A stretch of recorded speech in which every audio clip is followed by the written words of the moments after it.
మిర్చి రైతు దగా పడుతున్నాడు. ఆరుగాలం శ్రమించి పండించిన మిర్చికి ఆశించిన ధర దొరక్క ఉసూరుమంటున్నాడు. వరంగల్ ఎనిమామల మార్కెట్లో రోజురోజులకు ధరలు పతనమవుతుండడంపై ఈటీవీ ఈనాడు పరిశీలనలో వాస్తవాలు వెలుగు చూశాయి. అడ్డు అదుపు లేకుండా సాగుతున్న మార్కెట్ మోసాలపై కథనం ఇప్పుడు చూద్దాం.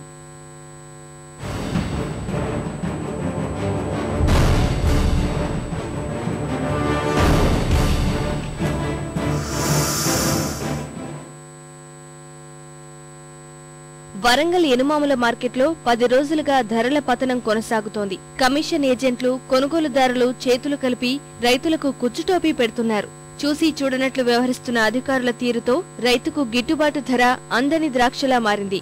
మార్కెట్లో ధరలు దిగజారడంపై ఈటీవీ ఈనాడు పరిశీలన చేయగా విచ్చలవిడిగా సాగుతున్న మోసాలు బయటపడ్డాయి. మిర్చికి కనీస మద్దతు ధర లేకపోవడం వల్ల వ్యాపారులు ఆడింది ఆట, పాడింది పాటగా మారింది. ఈ పరిస్థితుల్లో వ్యాపారులు చెప్పిన ధరకే తెగ నమ్ముకోవాల్సిన దుస్థితి నెలకొందని రైతులు వాపోతున్నారు. సగానికి సగం రేటు తగ్గిపోయింది. సగంలో కూడా రేట్ లేదు. ఇప్పుడు 15,500లో 6,300 ఎక్కడ, 15,500 ఎక్కడ చెప్పండి. ఒకే రేటు మిరపకాయలను 4 రకాల రేట్లు అవుతాయి.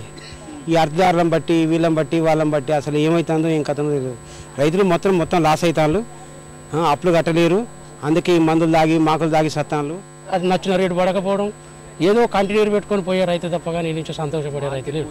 ఎనుమాముల మార్కెట్ కు 10 రకాల మిర్చి అమ్మకానికి వస్తుండగా సింగిల్ పట్టి, దేశీ, తేజ, బండర్హాట్ రకాలు ముఖ్యమైనవి. ప్రారంభ సీజన్లో సింగిల్ పట్టి రకం మిర్చి క్వింటాలు 15,000 పలకగా ప్రస్తుతం 10,800కు పడిపోయింది. వ్యాపారులు కుమ్మక్కై కొనుగోళ్లకు ముందుకు రాకపోవడం వల్ల పరిస్థితి దిగజారుతోంది. కడుపు మంటతో రైతులు అడపాదడపా ఆందోళనలు చేస్తున్నా వారి వేదన అరణ్య రోదనలా మిగిలిపోతోంది.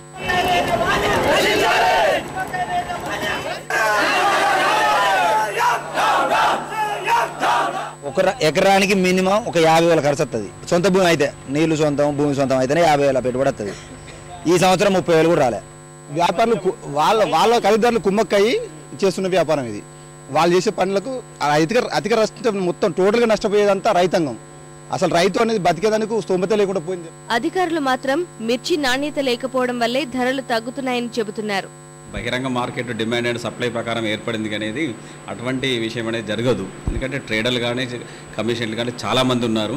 ఇంకో విషయం గమనించాల్సింది ఏంటంటే లాస్ట్ పిక్కింగ్కి వచ్చేస్తుంది. ఫస్ట్, సెకండ్ పిక్కింగ్, థర్డ్ పిక్కింగ్కు క్వాలిటీలో తేడా వస్తుంది. దానివల్ల కూడా కొంచెం ధరలో తేడా వచ్చే అవకాశం ఉంది. మిర్చికి మద్దతు ధర విషయంలో ప్రభుత్వం జోక్యం చేసుకోవాలని రైతు సంఘాలు కోరుతున్నాయి. వ్యాపారుల సిండికేట్ పై పూర్తి స్థాయి విచారణ చేసి న్యాయం చేయాలని రైతులు విజ్ఞప్తి చేస్తున్నారు.